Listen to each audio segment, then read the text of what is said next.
السلام علیکم طلباء. اس دن آپ لوگوں سے ہم نے جو تھا ابتدائی طور پر پرچے کو جو ہے آپ کی وضاحت آپ کے سامنے پیش کی تھی کہ پرچہ جو ہے اردو کا وہ کس طرح سے یعنی حل کیا جائے گا. ہم اپنے پہلے آج سے اپنے سبق کا آغاز کر رہے ہیں، اور سبق کے آغاز سے پہلے کیا ضروری ہوتا ہے کہ جو مضمون ہم پڑھ رہے ہیں اس مضمون کا ایک جو ہے مختصراً تعارف آپ کے سامنے پیش کیا جائے. ویسے تو آپ تقریباً جو ہے کلاس اول سے، بلکہ اس سے بھی پہلے، جس کو ہم کہتے ہیں کہ پری پرائمری یعنی اول کلاس سے بھی پہلے آپ جو ہے اردو کو جانتے ہیں، پڑھتے ہیں. پہلے آپ نے حروف تہجی پڑھے، پھر آپ نے چھوٹے چھوٹے جملے جو ہیں وہ جوڑنا سیکھے، پھر بڑے جملے بنائے، پھر آپ نے بڑے بڑے اقتباس لکھے. اب ہم یہ دیکھنا چاہتے ہیں کہ آخر جو اردو ہے وہ ہے کیا چیز، اس کو کہتے کیا ہیں. تو سب سے پہلے میں اس چیز سے آغاز کروں گی اللہ تعالیٰ کے نام سے. بسم اللہ الرحمن الرحیم. اللہ تعالیٰ نے سورہ رحمان میں فرمایا، ترجمہ: اس نے یعنی اللہ نے انسان کو پیدا فرما کر اسے گفتگو کا سلیقہ دیا. اس کے علاوہ بھی اللہ تعالیٰ نے جو ہے وہ سورہ علق میں بھی اس کا ذکر کیا ہے کہ ہم نے انسان کو جو ہے وہ قلم دیا اور قلم کے ذریعے سے علم سکھایا. تو اس کا مطلب کیا ہوا؟ یہ آیت بالکل واضح کر رہی ہے کہ اللہ تعالیٰ نے ہمیں گفتگو کرنا، بات چیت کرنا، گفتگو ایک بہت خوبصورت لفظ ہے، اس کو ہم عام کہہ سکتے ہیں بات چیت کرنا، بول چال، اس کا طریقہ بھی اللہ تعالیٰ ہی نے ہر انسان کو جو ہے وہ عطا فرمایا ہے. اور اس کے لیے اس نے ہمیں کیا چیز ہمیں ہمارے جسم میں عطا کی ہے، وہ ہے زبان. اب زبان کو ہم دو طریقے سے لیتے ہیں. دیکھیں، ایک تو وہ زبان ہے جو ہم سب کے منہ میں ہے، ٹھیک ہے، جس کو ہم زبان کہتے ہیں. اور ہم یہاں کون سی زبان کی بات کریں؟ ہم اس زبان کی بات کریں جو کسی بھی قوم کی شناخت کا باعث ہوتی ہے. یعنی گفتگو طریقہ کیا ہونا چاہیے، کیسے بات چیت کرنا چاہیے، کیا طریقے ہیں، کیا اس کے قواعد ہیں، کیا انشاء ہیں، اس سے ہمیں آگاہی ہونا چاہیے. تو اگر ہم زبان کی اہمیت یا زبان کو جاننا چاہیں کہ زبان کیا چیز ہے، تو زبان کسی بھی قوم کی شناخت اور پہچان کا ذریعہ ہے. بالکل سیدھی سی بات ہے. ہر قوم الگ ہے دوسری قوم سے، اور ہر قوم کی زبان دوسری قوم سے جو ہے وہ علیحدہ ہے. اور اس کو یعنی شناخت کرنے کے لیے اور اس کی پہچان کے لیے ہم زبان سے اس قوم کو پہچانتے ہیں. دوسری وجہ کیا ہے؟ بول چال اور خیالات. ہم زبان کیوں بولتے ہیں؟ ٹھیک ہے. اب اللہ تعالیٰ نے خود یہاں فرما دیا کہ سلیقہ اس نے ہمیں سکھایا، اس نے ہمیں طریقہ بتایا، سکھایا. اب ہم بات چیت، ہمارے کیا خیالات ہیں، ہم کیا سوچتے ہیں، ہمارے کیا محسوسات ہیں، ہمارے کیا جذبات ہیں، ان کا تعلق ہمارے اندر سے ہے. پھر ہم ان کو الفاظ کے ذریعے سے ادا کرتے ہیں، اور الفاظ کے ذریعے سے ہم دوسرے تک پہنچاتے ہیں کہ ہم کیسا محسوس کر رہے ہیں. فرض کریں ہم خوش ہیں تو اس خوشی کا اظہار ہم کہیں گے کہ بھائی آج میں بہت خوش ہوں. تو یہ ایک جملہ زبان کے ذریعے سے ہم نے ادا کر دیا. بعض اوقات ہماری خوشی ہمارے چہرے سے ظاہر ہوتی ہے، لیکن جب ہم اس کو اپنی زبان سے ادا کر دیا، پھر آج میں بہت تکلیف میں ہوں، آج مجھے بہت غم ہے، آج میں بہت پریشان ہوں، یہ سارے ہمارے اندر کے محسوسات، خیالات، جذبات، کسی چیز پر ہم کیا سوچتے ہیں، اس کے ذریعے، اس کے لیے ہم زبان کا سہارا لیتے ہیں، یا زبان ہی واحد اس کا ذریعہ ہے. ٹھیک ہے. تو اس کو ہم کیا کہہ سکتے ہیں کہ یہ زبان ہمارے اظہار کا ذریعہ ہے، ہمارے خیالات کے اظہار کا. پھر اس کا تیسرا اہم ترین نقطہ کیا ہے کہ زبان کیوں، یعنی ویسے تو زبان کی اہمیت کے لیے ہم کہہ دیجئے کہ صفحے کے صفحے جو ہیں ہم سیاہ کر سکتے ہیں. زبان کی اہمیت تو اتنی زیادہ ہے، لیکن جو ہم بڑے بڑے اس کے مقاصد کہہ لیجئے یا بڑے بڑے اس کے نکات ہیں جن سے زبان جو ہے، یعنی زبان سے ہم کیا کام لیتے ہیں، تو ایک بڑا ذریعہ کیا ہے؟ اپنی تہذیب اور ثقافت کو نئی نسل میں منتقلی کا ذریعہ، منتقل کرنا. ہر قوم یہ چاہتی ہے کہ جو اس کی تہذیب اور ثقافت ہے اس سے آنے والی نسل جو ہے وہ بخوبی آگاہ ہو جائے. اسی لیے وہ زبان کے ذریعے یہ کام کرتے ہیں، اور اس کے لیے دو طریقے ہوتے ہیں. زبان، طریقوں سے مراد کیا ہے؟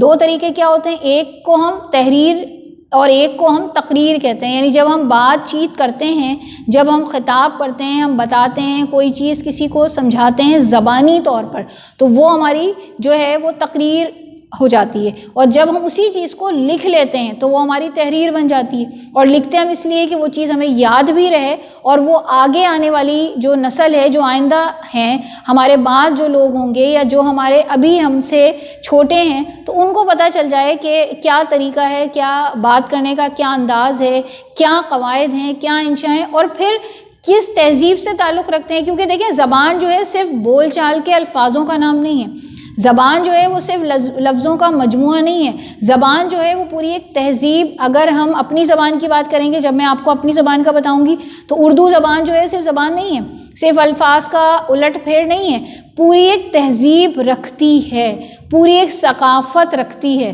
اور یہ صرف ایک نہیں، یعنی بہت وسیع ثقافت ہے، اس میں بہت گہرائی ہے، اس کی جڑیں بڑی مضبوط ہیں، ان کے اندر یعنی بڑی طاقت ہے کہ وہ نئی نسل تک نہ صرف منتقل ہو، بلکہ اس کے اندر وہ نئی نسل بھی جو ہے اپنی جانب سے اس سرمایے میں مزید اضافہ کرے. تو یہاں تک تو ہم نے زبان کو سمجھ لیا کہ زبان کیا اہمیت رکھتی ہے. میں نے آپ کو بتایا نا کہ زبان کی اہمیت کیا ہے، اس پر بہت کچھ بولا جا سکتا ہے، بہت کچھ کہا جا سکتا ہے، یہ یہاں حرف آخر ہرگز بھی نہیں ہے، لیکن صرف بات کو شروع کرنے کے لیے. اب آ جائیے قومی زبان. یعنی میں نے آپ کو کیا بتایا تھا، یہ چیز ہمارے لیے سب سے اہم ہے، قوم کے لیے شناخت اور قوم کی پہچان. دو چیزیں ہر قوم کو دیتی ہے اور وہ اس کی زبان ہوتی ہے. اس قوم میں بے شک کئی زبانیں اور بھی بولی جاتی ہیں، علاقائی طور پر یا صوبائی طور پر کئی علاقائی بولی جاتی ہیں، لیکن جو زبان قومی ہوتی ہے وہ سب کو جوڑ کے رکھتی ہے. قومی زبان کی یعنی جو سب سے بڑی صلاحیت ہے وہ کیا ہے کہ ہم اپنے خیالات اگر دوسرے تک پہنچانا چاہتے ہیں، دوسرے کی زبان کچھ اور ہے، ہماری کچھ اور ہے. اب ہم کون سا ایسا ذریعہ اختیار کریں کہ وہ ہمارے خیالات جان لیں اور ہم اس کے خیالات جان لیں؟ تو ایک قومی زبان کی ضرورت پیش آتی ہے. تو قومی زبان رابطے کی جو ہے کا ذریعہ ہے، ٹھیک ہے، وہ کسی بھی ملک میں کسی بھی قوم میں ہو سکتا ہے. اب پھر وہی میں نے آپ کو بتایا کہ اگر میں قومی زبان کی اہمیت بتانے لگ جاؤں تو پھر وہ ایک لیکچر میں تو ممکن نہیں ہے، اس کے لیے ہمیں کئی لیکچر کرنے پڑیں گے. اور صرف قومی زبان کی اہمیت کو ہم کئی نکات سے، کئی یعنی طریقوں سے واضح کر سکتے ہیں، اور اس کے بہت سارے نکات ہیں، بہت سارے مقاصد بھی ہیں، بہت سارے نکات بھی ہیں، اور اہمیت اس کی بہت زیادہ ہے. لیکن ہم اس کو یعنی مختصراً کرتے ہوئے ہم اپنے آگے کی جانب بڑھتے ہیں اور ہم آ جاتے ہیں اپنی قومی زبان. ہماری قومی زبان جس طرح آپ کو معلوم ہے کہ اردو ہے، ہم جو ہیں وہ پاکستانی قوم ہے، ہمارا تعلق پاکستان سے، اور ہماری شناخت کا، کیونکہ دیکھیں ثقافت اور تہذیب کا جب نام لیا جاتا ہے تو سب سے پہلی چیز جو آتی ہے ظاہراً لباس آتا ہے، اور دوسری چیز جو آتی ہے وہ زبان آتی ہے جس سے کوئی قوم پہچانی جاتی ہے. تو یہ ہماری شناخت اور پہچان کا سب سے بڑا ذریعہ ہے. تو یہ کیا ہے اس کی اہمیت، کیا ہے اس کے یعنی مقاصد، اور کیا ہے اس کی، ہم اس کو بعد میں دیکھیں گے. پہلے ہم اس کے لفظ کے معنی کر لیتے ہیں کہ لفظ اردو کیا ہے.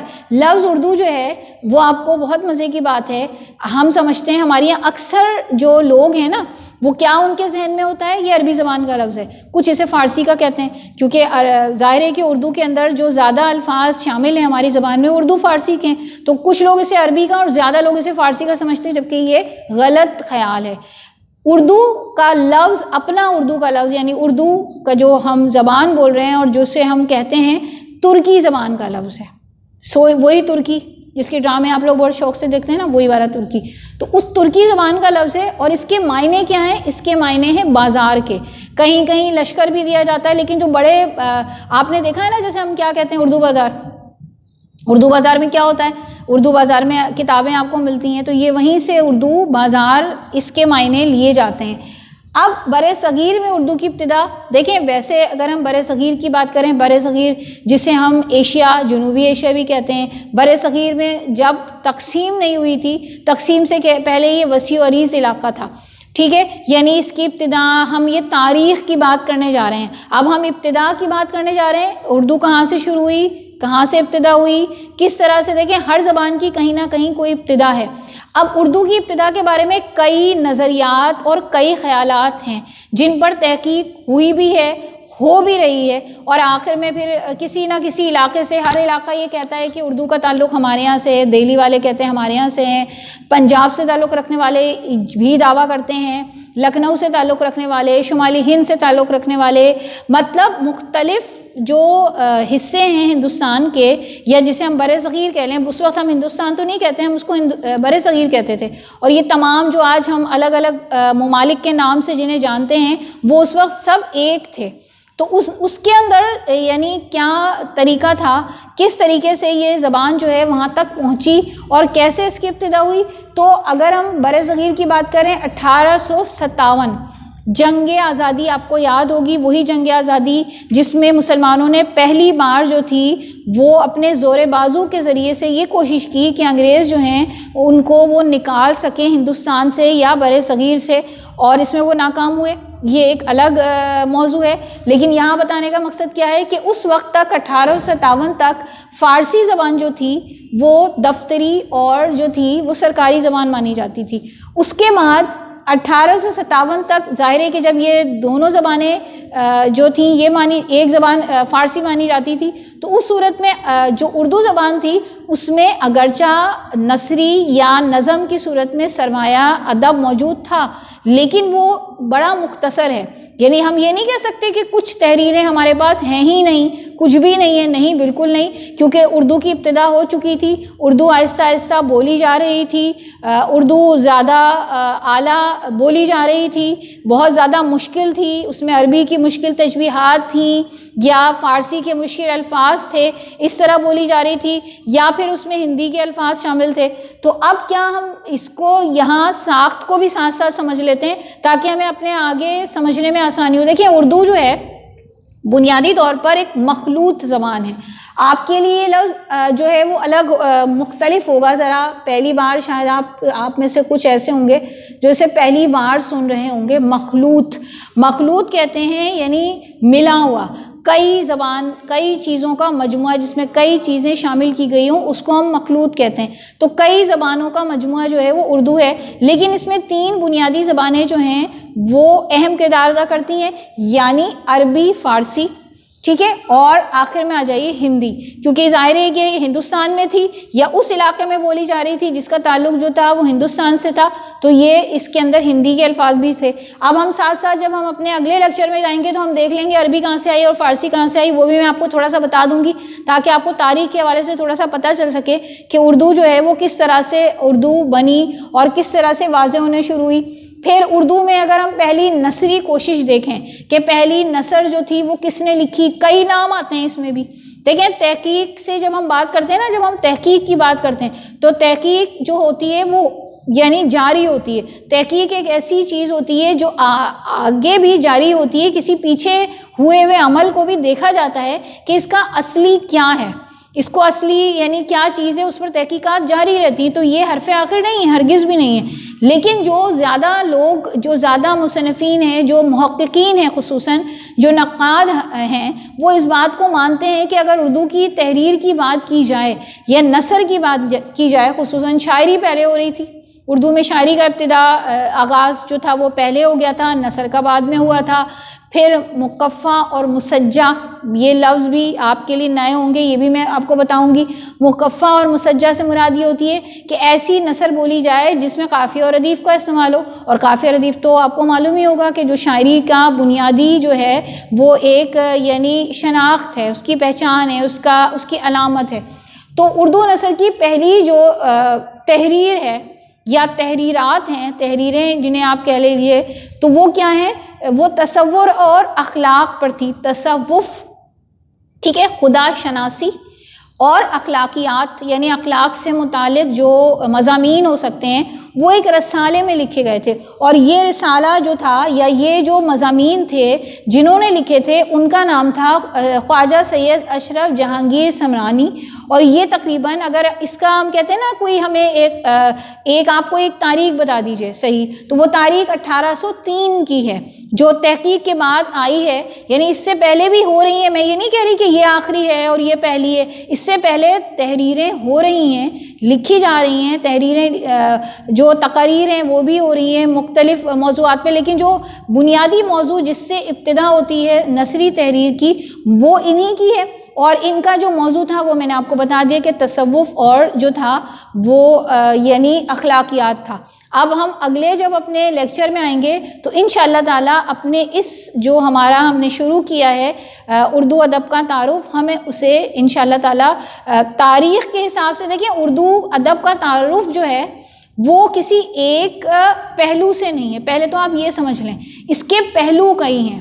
ٹھیک ہے، یہ جو ابھی ہم جو آپ کو بتا رہے ہیں، ہم نے لفظی معنی بتا دیے، ٹھیک ہے، پھر ہم نے آپ کو یہ بتا دیا کہ اس میں کتنا مجموعہ ہے۔ مجموعہ 3 بڑی زبانوں کا ہے، ترکی کے بھی الفاظ ہیں ویسے تو اس کے اندر جو ہے وہ جو ہے لاطینی الفاظ بھی، کئی زبانوں کے الفاظ کا مجموعہ ہے، لیکن 3 بڑی زبانیں وہ ہیں جن کے بغیر اردو، بلکہ یہ کہیے کہ حروف تہجی بھی جو ہے وہ اردو کی زیادہ وسیع ہے۔ ان 3 زبانوں کی بنسبت اردو کی حروف تہجی جو ہے وہ تقریباً 50 جو ہے ان پر مشتمل ہے۔ اس میں عربی کے بھی ہیں، اس میں فارسی کے بھی ہیں، اور اس میں بہت سارے ایسے، جیسے عربی میں آپ دیکھتے ہیں نا کہ پے نہیں ہوتا، ہمارے یہاں ماشاء اللہ پے بھی ہے۔ تو اس کو ہم انشاءاللہ تعالیٰ اپنے اگلے لیکچر میں جو ہے وہ مکمل کریں گے، اور ہم جان لیں گے کہ اردو ادب جو ہے وہ کن پہلوؤں کے حوالے سے جو ہے وہ ہمارے سامنے آتا ہے۔ مجھے یقین ہے کہ آپ لوگ اس کو سمجھ گئے ہوں گے۔ شکریہ۔